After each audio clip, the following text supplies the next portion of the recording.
ឆ្លងរបស់យើងថ្ងៃហ្នឹងគឺអ្នកដែលឆ្លើយត្រូវ3សំណួរនឹងទទួលបានឆាត់យ៉ាងស្រស់ស្អាតពីទឹកកែធម្មជាតិអរុណាចាយលុយអស់ប៉ុន្មានហើយមកហ្នឹង20000ចង់សង្ឃឹមថាបានលុយពីបងទៅវិញមែន10រៀលអូខេអត់ជូនតាមសំណងពោគឺសួរថាតើទឹកអ្វី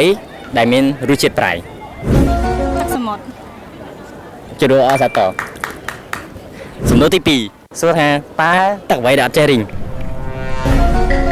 មហាសមុទ្រទឹកមាត់ពេលដែលទឹកមាត់អត់ចេះរីងដីសាវាមករហូត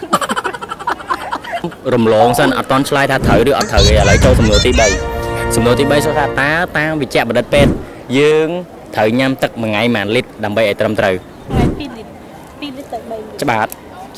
ដឹងតាមណាដឹងតាមគេប្រាប់អបអរសាទរតែសំណួរទី2មិនដឹងត្រូវដឹងខុសទេណាអញ្ចឹងទឹកដែលអត់ចេះរីងនោះគឺមិនទឹកមាត់ទេដឹងទឹកអីគេអត់ទឹកអីគេដែលនៅក្នុងខ្លួន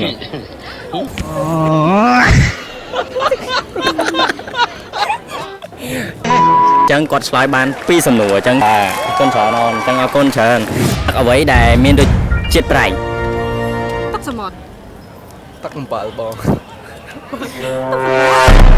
ទឹកសមុទ្រទឹកអំបិលសូមចូលរួមអបអរសាទរបាទត្រូវមួយសំណួរណាអូនតែនៅ2ទៀតមិនទាន់ណាអទឹកអ្វីដែលអត់ចេះរីងទឹកសមុទ្រទឹកទលេក៏អត់ចេះរីងទឹកសមុទ្របងទឹកមកអត់ចេះរីងមកនៅក្នុងមាត់រហូតសូមចូលរួមសោកស្ដាយអត់ត្រូវអូនដឹងទឹកអីគេអត់ដែលអត់ចេះរីង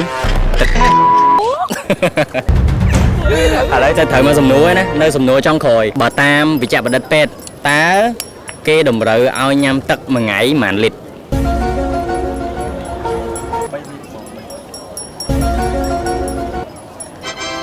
តាមផតអបអរសាទរ